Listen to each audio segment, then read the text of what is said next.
سلامت عنا هبلي كم يتصنحوا كبرات تملكتي تلفزيون الدمسيانة تقرأي نزعلت زبلنا يمزيناتات حزنا لكم قريبنا لنا فاششت أبي أحمد نابي تقرأي من قصقاس كي يقبر زنبرو إقرا نخبك جقنا سراويت تقرأي يكايرو بزلو وتعدرو وفري زي تقوطاترهم كم كتم على بلا زبلو استراتيجية وسفراتات دحننتهم وحس كم زقبر من قصة تقرأي الرقاقيت لهم من قصة تقرأي بقدام أبزوت أو مجلس بريس سراويت تقرأي أبي تاريخ أو حرق لالي بلا عنوت يبتصحلون تبخالي ينافس زلو حصوت مسارة ألبوت علمن بترت خونين لهم هزب أمحرا هزبتات إثيوبيان محبر السبع علمن أتوم حالتات طفعات كمتي أبي تقرأي زقبروهم أبي تاريخاوي حرق لالي بلا بألمامي تدبدب نفرتن كبير برتن كيفتسمو تساطن خنبرو من قصة تقرأي تسوي لهم نحنا دما نتي مجلس بريس كمزي صعب داسيسنا لنا መንግስት ትግራይ ኣብ ዘርግሖ መግለጽ ፕረስ ዓለም ለኻው ኣፍልጦ ዝተውሃቦ ሓድጊ ውቕር ቤተ ክርስቲያን ላሊበላን ከተማ ላሊበላን ሓለዋትን ድሕንነትን እታ ከተማ ኣብ ትሕቲ ቁፅፅር ሓየት ሰራዊት ትግራይ ካብ እትውዕል ንድሓር ውሕስ ከም ዝኾነ ኣረጋጊጹሎም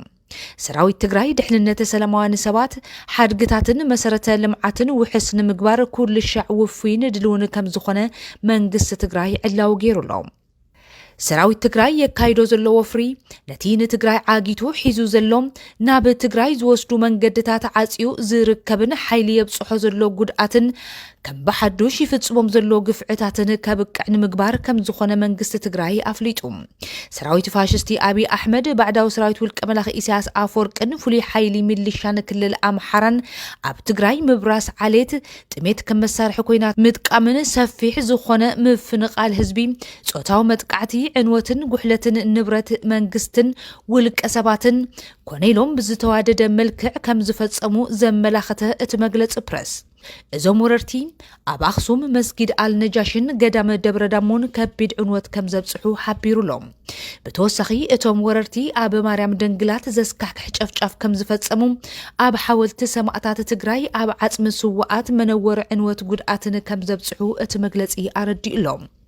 እዞም ወረርቲ ኣብ ትግራይ ዋጋ ዘለዎ ነገርን ምልክት ትግራይ ዝኾነ ሓድጊ ባህልን መንነትን ካብ ምጥፋእ ንድሕሪት ከም ዘይብሉ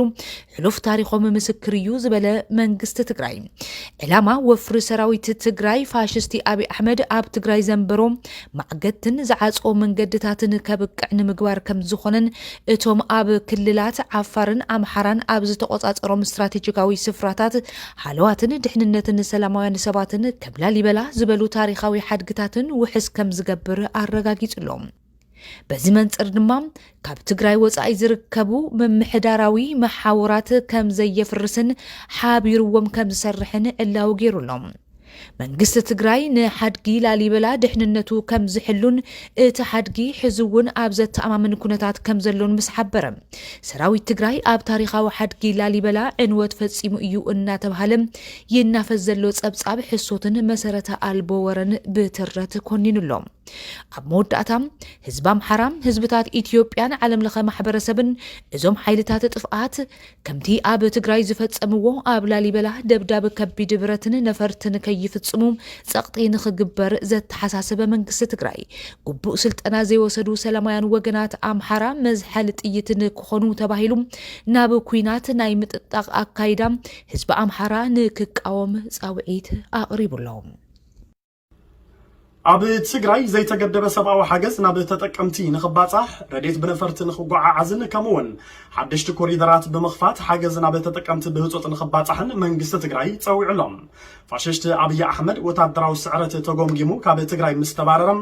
እትን 8 ኣዋርሕ ከካይዶ ዝጸንሐ ምጽናት ዓሌት ንኹሎም ማሕበራዊ ኣገልግሎት ብምቁራጽን ንትግራይ ብምዕጋትን ከም ዝቐጸለሉ መንግስቲ ትግራይ ትማሊ ኣብ ዝዘርግሖ መግለጽ ፕረስ ሓበረሞም እቲ ፋሽስታዊ ጉጅለ ግልጋሎት መራኸቢ ሓይሊ ኤሌክትሪክ ባንኪ ነዳድን ናብን ካብን ትግራይ ዝነበረ ግልጋሎት መጓዓዝያን ከም ዘቋረጸ ኣመላኺቶም በዚ ዝተልዓለ ትካላት ረድኤት ስራሕቶም ንምዕማም ከም ዘይከኣሉን ሓደገኛ ዝኾነ ሰብኣዊ ቅልውላው ከም ዝተፈጠረን ኣብ ምዕራብ ትግራይ ድማ ሰላማውያን ተጋሩ ብግፍዕና ተቐተሉ ናብ ሩባ ተከዘ እናተደርበዩ ከም ዝኾነን ከምኡውን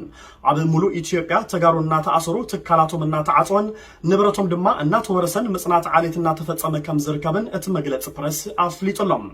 ኣብ ትግራይ ዘይተገደበ ሰብኣዊ ሓገዝ ናብ ተጠቀምቲ ንኽባጻሕ ረድኤት ብነፈርቲ ንኽጓዓዓዝ ከምኡውን ብምዕራብ ትግራይ ሓዊሱ ሰብኣዊ ሓገዝ ዝመላለሱሎም ሓደሽቲ ኮሪደራት ብምኽፋት ኣብ ትግራይን ሰራዊት ትግራይን ኣብ ዝቆጣጠረሎም ክፋላት ዓፋርን ኣምሓራን ንዘለው ተጠቀምቲ ሓገዝ ብህፁፅን ውሑስን ኣገባብ ንኽባፃሕ መንግስቲ ትግራይ ፀዊዕሎም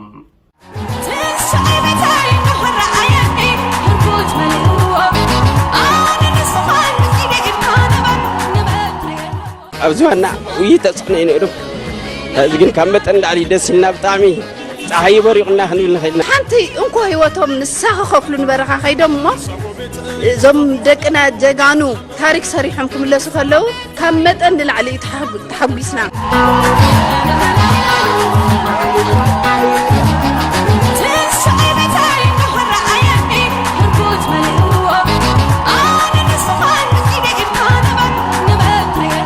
ፈርስናይት ማሊ ነይሩ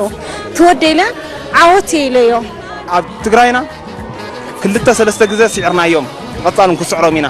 ኩል ግዜ ከዓ ትግራዋይነት ናተኩልዕ ይኽነብ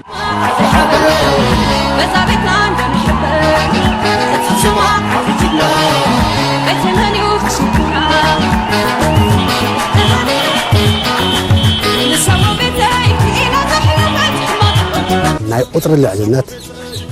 ናይ ተኽሲ ልዕልነት ዝነበረ ጸላይ እዩ ክንድምስስ ኢልና ተበጊስና እሱ ኣይኮነን ሃዲም ሰራዊት ተዋጊኡ ስዒሩ ብጅግንነቱ በሊፁ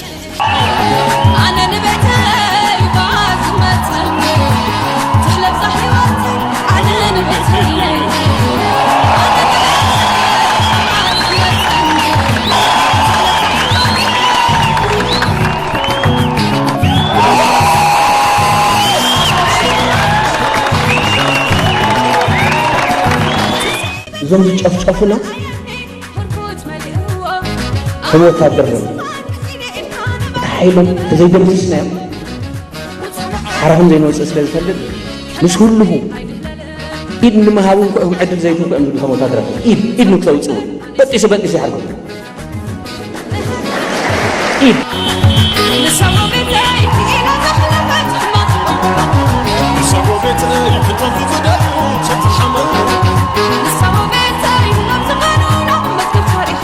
እሳቶም ናይ ኣቦኦም ይገብሩ ኣንሕና ከዓ ናይ ኣቦና ንገብር ስረናይ ወለድና እዩ ተኣምር ሰራሕቲ እዮም ቶም ደቅና ጽቡቅ ትግራይ ክኾን ዝድል ትግራይ ስዒራ ትግራይ ትዕወት ተስዒሩ እውን እስካዕ መጨረሻ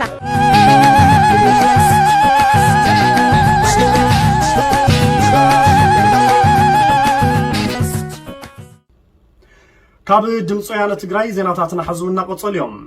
بعد سرايت ولك ملاخ إساس أفوركين أبالات جانتا كعصو مربب إيروب بقفعي كم زرشونو تسجلتهم بعد سرايت ولك ملاخ إساس أفوركي أب ملؤ تجري زس كحك قفعتات كم زفت سمم زحبرم جي كيو زتبع لمتيت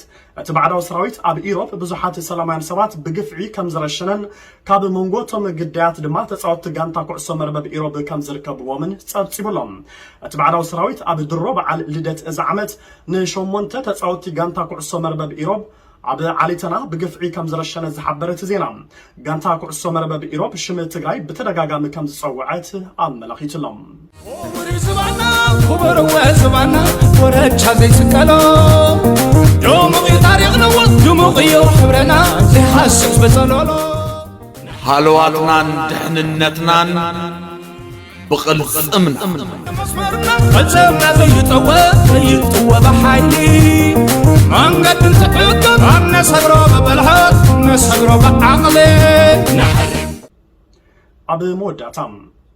أبي إثيوبيا أمباسادر السودان ناب هاجرهم نخملسو تتصوعهم السودان أبي منغو منجست تجرين وجلنا فاششت أبي أحمدن زلو جريتشتن مش مقال نزقربت عدم تحسمو كارتوم حكانيا منغونيا إخوانتن إلو بزخصصا وجلنا فاششت زتوقعت السودان أبي إثيوبيا زنبرو أمباسادرا ناب هاجرهم نخملسو تمالكم تتصوعت أسوشيتد بريس تابتيبلهم السودان أبتزوبا سلامن مرقق عنك عسل كم تدلن بزمن صردما منجست تجرين وجلنا فاششت أبي أحمدن نمش مقال تبقسو كم زو سدتن نتزينا حابيرهم يكون دا أمبر وجلنا فاششت أبي نتبقسو السودان كم زنتقوم مريتي وريرا زحازتن نمش مقال زيت من حاجر يا إلو كم زخصصان بزيزة على دما السودان تقطع أديس أبابا زنورو أمباسادرا كم زسحبت تتصاب وسيخو حابير لهم إذا حدش مع بالا ركب إثيوبيان السودان أبزحز أوان أزيو كم زحرف فإذا ملاختي بل تصاب أسوشيتد بريس مباركة سيزي خبركم تملكتي تلفزيون دمت عينة تقرأي نزعلت زبلنا يمزيناتات ون أبزي زازمنا لنا سلامك تتالكم أمسجنا كنفليكم حلواتنا دحننتنا بغلصنا تقرأي تسعر سلام